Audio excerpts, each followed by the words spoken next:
제가 차고 있는 이 꽃 목걸이는 이번 인도 선교를 다녀온 친구들이 그곳에서 우리 농천교회가 보내준 장학금을 받고 목사가 되신 분들과 같이 아까 이렇게 만남의 시간을 가졌다고 그랬잖아요. 그분들이 보내준 이 예쁜 꽃 목걸이여서 오늘 인도 선교 보고를 하는 날 제가 이렇게 여러분들 앞에 서면서 차고 왔습니다.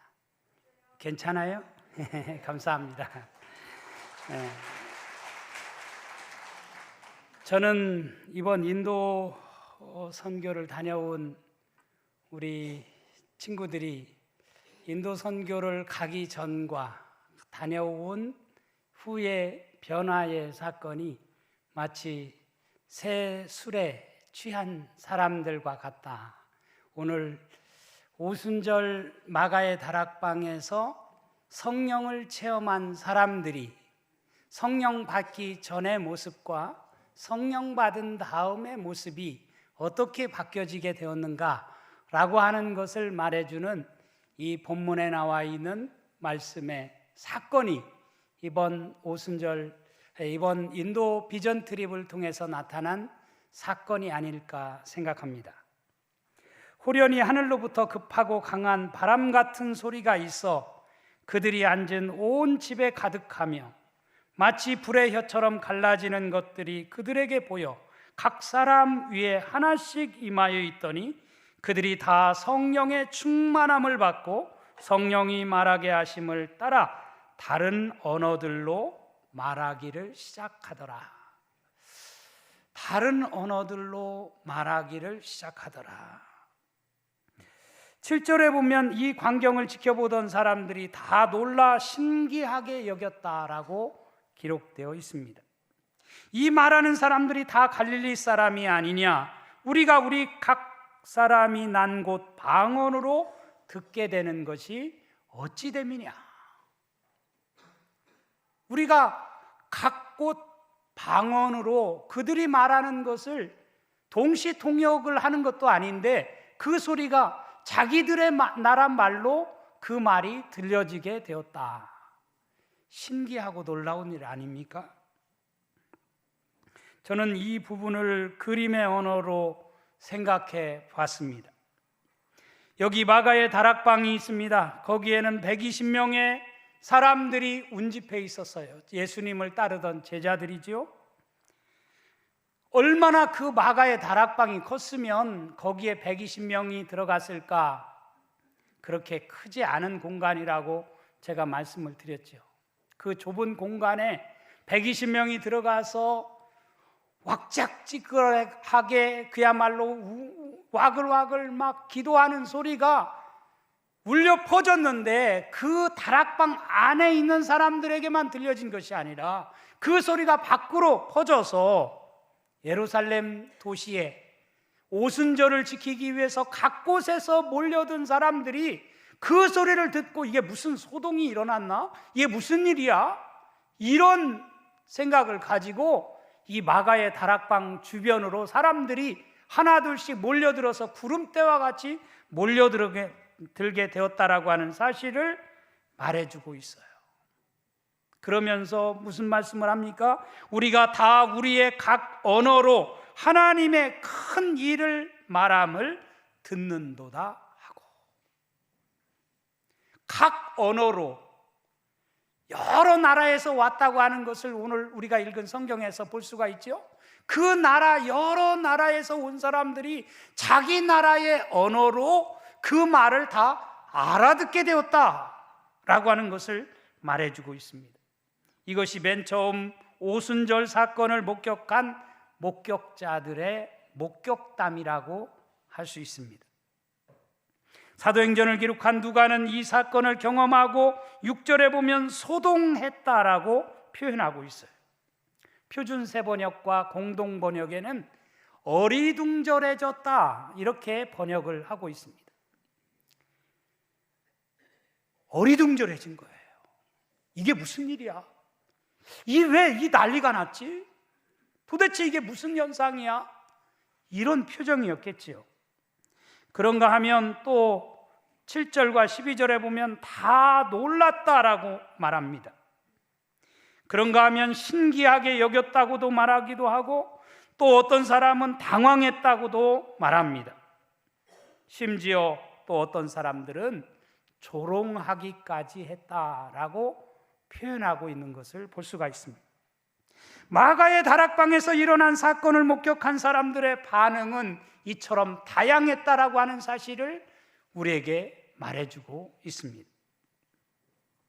사실 그럴 수 있어요. 이게 보통 일입니까? 오순절날 제자들에게 일어난 성령 강림 사건은 그들 자신들뿐만 아니라 예루살렘 도시와 교회의 역사를 뒤바꿔 놓는 놀라운 사건이 되었다라고 하는 사실을 우리에게 증언해 주고 있습니다.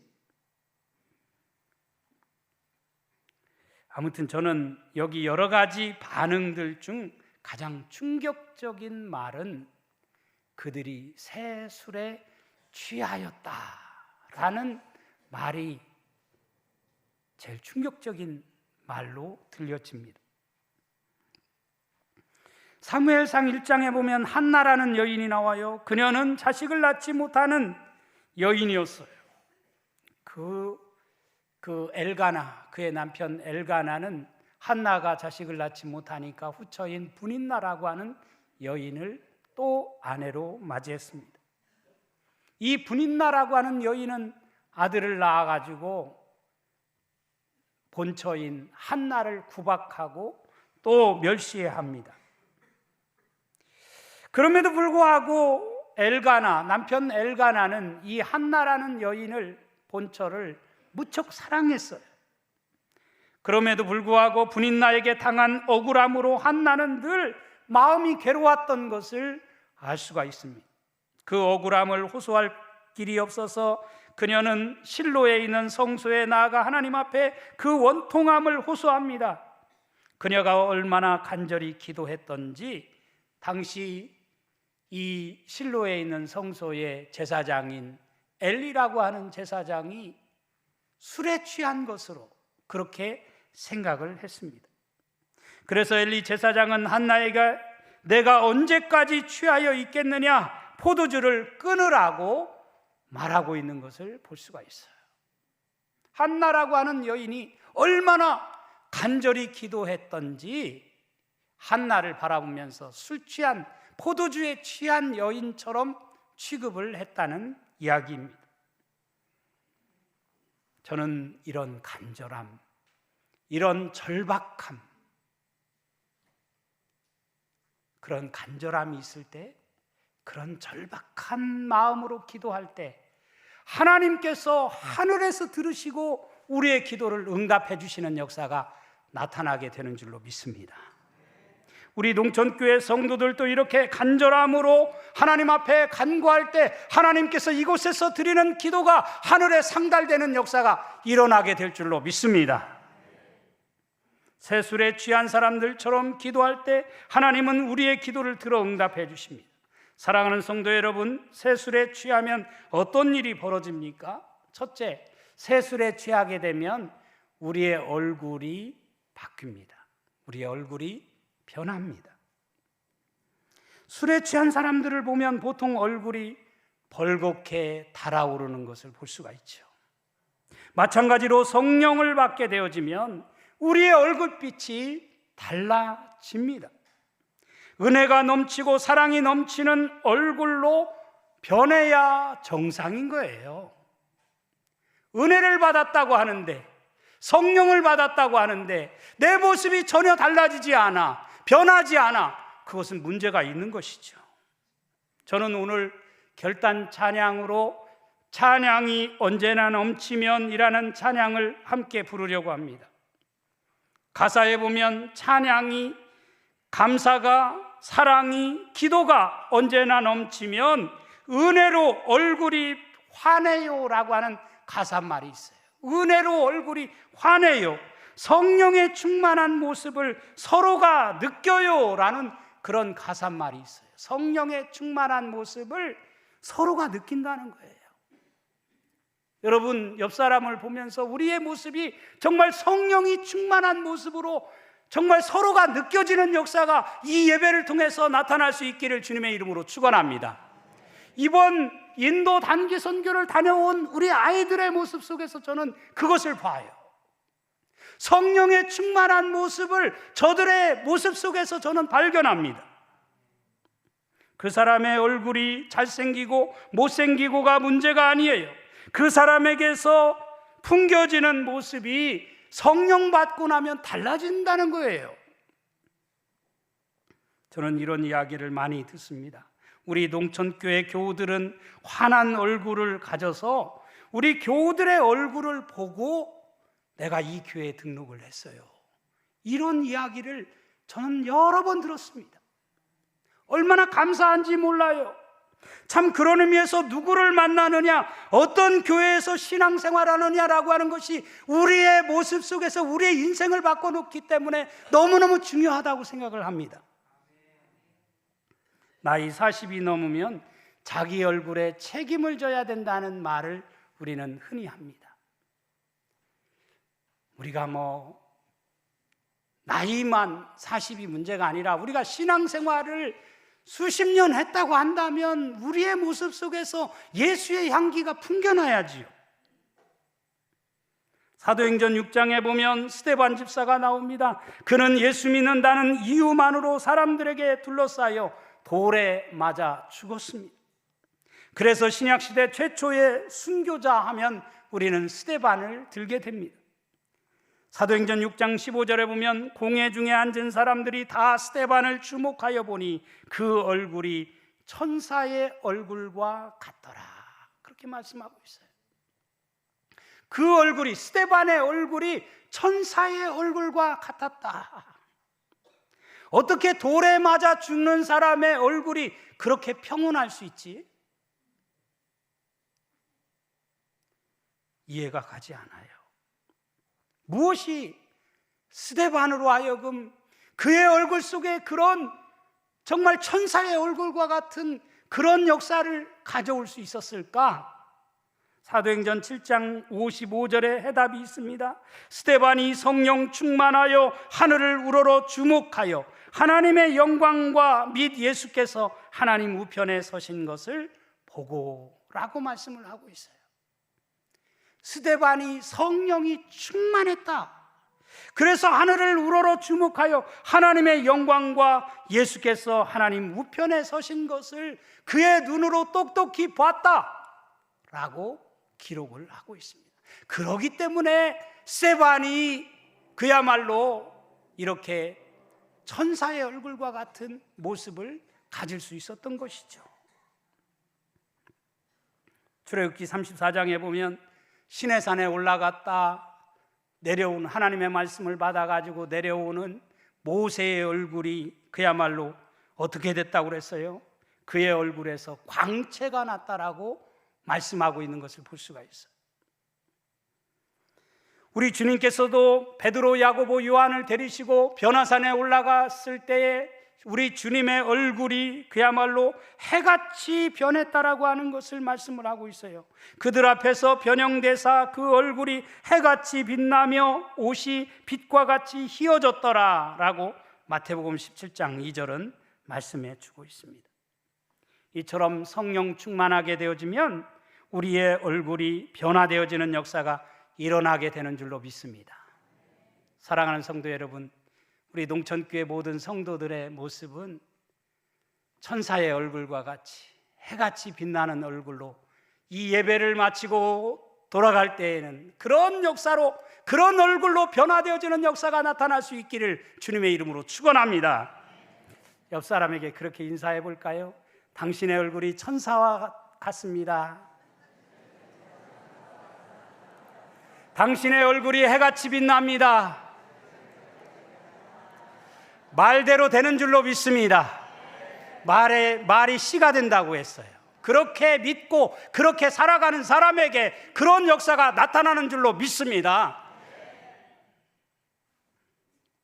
성령 충만하게 되어지면 또 소통하게 되어져요. 오늘 본문은 두 장면이 겹쳐 있다고 말씀드렸어요. 한 장면은 마가의 다락방에서 뜨겁게 기도하는 장면이고 또 한 장면은 그 소리를 듣고 달려와 밖에서 이게 무슨 난리가 났느냐라고 지켜보던 장면입니다. 그런데 분명한 사실은 그들이 이 광경을 지켜보는 가운데 서로 소통하는 역사가 나타났다는 거예요. 다락방 안에 있던 사람들만 소통한 것이 아닙니다. 밖에서 그 광경을 지켜보던 사람들까지 서로 소통하게 되어진 것입니다. 저는 이것이 성령의 역사인 줄로 믿습니다. 성령의 역사는요, 이 안에서 우리끼리만 소통하는 것이 아니에요. 성령의 역사는요, 이 밖에 있는 사람들과도 소통하는 역사가 일어나는 거예요. 이번 우리 학생들이 저 멀리 인도에 가서 인도에 있는 학생들과 만나면서 저들과 소통하게 되었다라고 하는 간증을 우리는 오늘 들었습니다.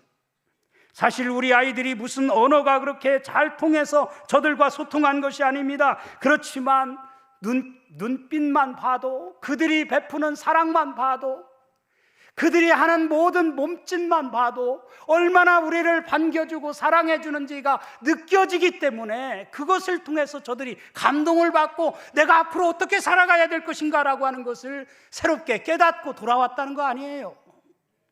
여러분, 그것 때문에 우리가 선교 보내는 거 아니겠어요? 여러분, 우리가 가서 얼마나 대단한 것을 전해주기 위해서 갑니까? 내가 은혜 받기 위해서, 내가 정말 하나님과 소통하고 그들과 소통하는 가운데서 우리의 삶이 달라지기를 원해서 우리가 이런 선교를 떠나는 것입니다. 우리 아이들이 인도에 또 가고 싶다고 말하고 인도 가서 관광하는 것보다 그들을 만나 서로 교제하는 것이 훨씬 더 좋다고 말하는 것은 바로 그런 차원이라고 저는 생각합니다. 여러분, 사람과 소통이 이루어지더라도 이렇게 좋은데 하나님과 소통하게 되면 얼마나 좋은 역사가 일어나겠어요. 예수님과 소통하면 여러분의 인생이, 여러분의 팔자가 바뀌는 역사가 일어나게 될 줄로 믿습니다. 성령은 우리로 하여금 소통하게 만드는 역사를 가져오는 줄로 믿습니다.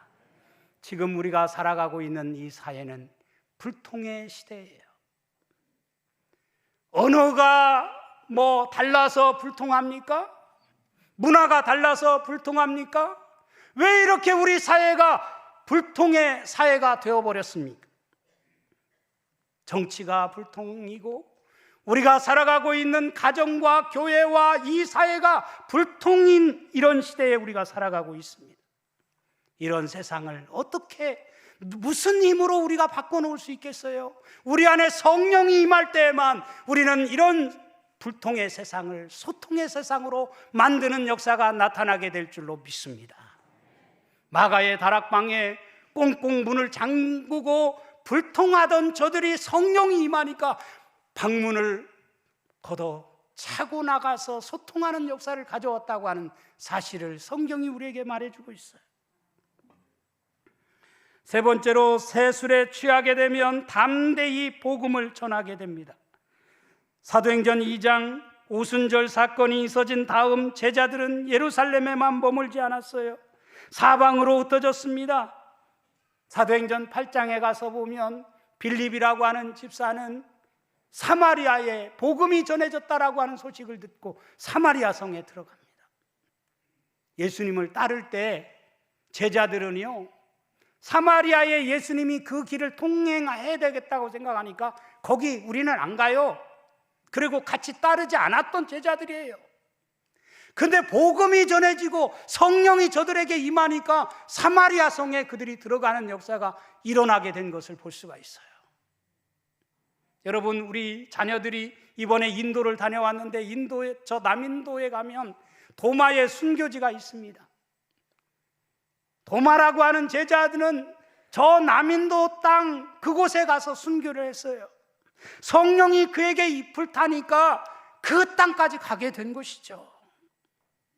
이처럼 아무리 성격이 내성적이라 할지라도 성령이 임하게 되어지면 우리의 인생이 달라지게 되는 줄로 믿습니다. 우리 아이들이 이번 인도 비전 트립을 통해서 그런 은혜를 맛보았다고 믿어요. 이렇게 비전 트립을 우리 자녀들이 가게 된 이유가 뭐겠어요? 바로 그런 것을 깨닫고 돌아와서 그들을 통해서 하나님이 이루실 놀라운 일들을 기대하면서 살아가게 만들기 위해서 우리 농천교회가 존재하는 것 아니겠습니까? 여러분, 누구든지 처음부터 달라질 수는 없다고 생각합니다. 어떤 계기가 필요하다고 생각이 들어요. 그런 의미에서 우리 청소년부의 이번 인도 비전 트립을 다녀온 것은 놀라운 계기가 된 거라고 저는 믿어요. 예수님의 수제자로 불려지는 베드로가 처음부터 주님의 수제자로 쓰임 받았습니까? 사실 겟세마네 동산에서 그렇게 기도할 때 베드로는 쿨쿨 잠만 잤습니다. 예수님이 잡혀갈 때 예수님 잡혀가는 모습을 보고 도망쳤던 제자예요. 그 뒤를 멀찍이서 쫓아가다가 너도 그 사람하고 같은 당 아니냐라고 이야기하니까 나는 저 사람하고 아무 상관없다고 3번씩이나 부인했던 제자입니다. 그렇지만 그런 베드로가 오순절날 마가의 다락방에서 그에게 성령이 임하니까 그의 인생이 달라지는 역사가 일어났다는 거예요.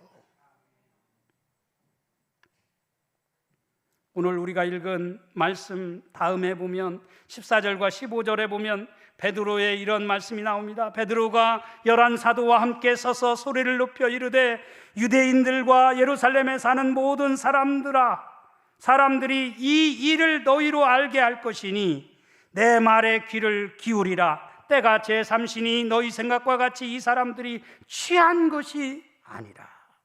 이 사람들이 취한 것이 아니다.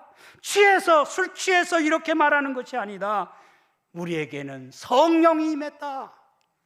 우리에게는 성령이 임했습니다.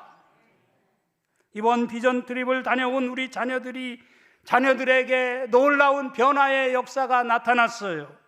그렇기 때문에 저는 우리 자녀들의 미래가 기대가 돼요. 우리 학생들뿐만 아니라 우리 교우들도 올해 다시 선교적 교회로라는 표를 가지고 출발했는데 우리 모두가 이런 선교 마인드로 올 한 해를 살아간다면 여러분의 인생을 하나님은 기대하시고 여러분의 삶을 통해서 하나님이 펼쳐가실 놀라운 일들이 기대가 됩니다. 하나님이 여러분이 하는 모든 일을 축복해 주시리라고 믿습니다. 그런 놀라운 역사를 펼쳐가는 복된 역사의 주인공이 되어지는 우리 농촌의 모든 성도들, 이 3부 예배에 나온 성도들이 되어줄 수 있기를 주님의 이름으로 축원합니다.